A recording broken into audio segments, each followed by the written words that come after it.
চিরসখা ধারাবাহিকের আজকের পর্বে দেখা যায় বুবলি স্বতন্ত্রকে বলে, নতুন কাকু, তুমি তো আগেই বলতে পারতে যে তুমি মাকে বাড়ি উপহার দিতে চাও, তাহলে আমি একটা দৌড়াদৌড়ি করে নতুন বাড়ি খুঁজতাম না।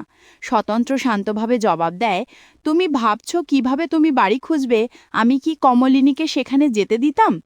এদিকে বর্ষা অবাক হয়ে বলে, আমি কিছুই বুঝতে পারছি না, কে যাবে কে যাবে না এসব নিয়ে এত আলোচনা কেন?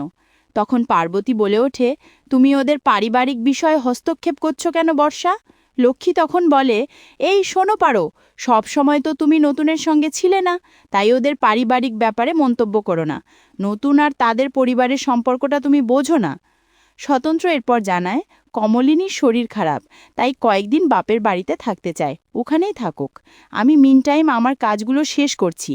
লক্ষ্মী তখন হেসে বলে, নতুন, তুই সত্যিই বৌমাকে বাড়ি উপহার দিবি? তোর ভেতরে যে একজন দাদা আছে সেটা আমরা জানি, তবে তো ভালোই হবে, সবাই মিলে একসাথে থাকব। স্বতন্ত্র হাসি মুখে উত্তর দেয়, মাসি, চাইলে তুমিও তো এই বাড়িতেই থাকতে পারো। তুমি আমার বন্ধুর মা, আমি তো তোমাকে মায়ের জায়গা দিয়েছি। সেদিন থেকেই তোমার প্রতি আমার দায়িত্ব বেড়েছে, তাই এসব নিয়ে আর চিন্তা করো না।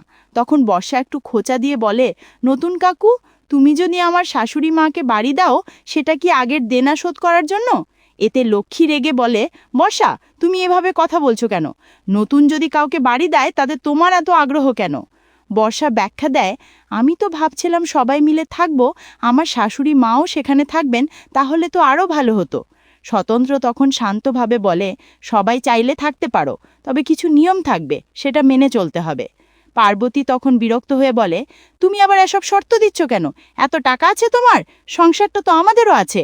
স্বতন্ত্র দৃঢ়ভাবে জবাব দেয়, আমার কত টাকা আছে সেটা নিয়ে ভাবো না পার্বতী, আমি এমন কোনো ইচ্ছে করি না যার মূল্য দিতে অন্য কেউ কষ্ট পাবে। আরতি তখন বলে, তোমার প্রতি আমার ভরসা আছে স্বতন্ত্র। সে জবাব দেয়, তাহলে আমার ইচ্ছেকে সম্মান দিও। পার্বতী তখন বলে, স্ত্রী হিসেবে আমি সব সিদ্ধান্তকে সম্মান করি।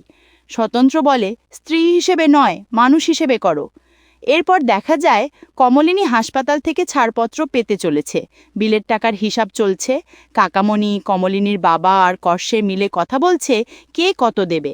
কমলিনীর বাবা বলেন, আমি কিছু টাকা তুলেছি, আমি দিতে পারবো। কর্ষে বলে, না ভাই, আমি দেব, আমার কাছে কিছু টাকা আছে। কিন্তু কাকামণি তাকে থামিয়ে বলে, তুমি ভাবছো যে এতে আমাদের কষ্ট হবে, কিন্তু দরকার নেই, আমরা সবাই মিলে দেব। কর্ষে বলে, না, ভাইয়ের জীবনের চেয়ে আমার ছেলের বিয়ে কম গুরুত্বপূর্ণ? এই কথা শুনে কাকামণির চোখে জল আসে। এরপর কমলিনীর মা বলে, মেয়ে এখন আমার সঙ্গে থাকবে, কিছুদিন আমার বাড়িতে থাকুক। কমলিনী বিনয়ের সঙ্গে বলে, তোমরাই সিদ্ধান্ত নাও মা, আমি মানব।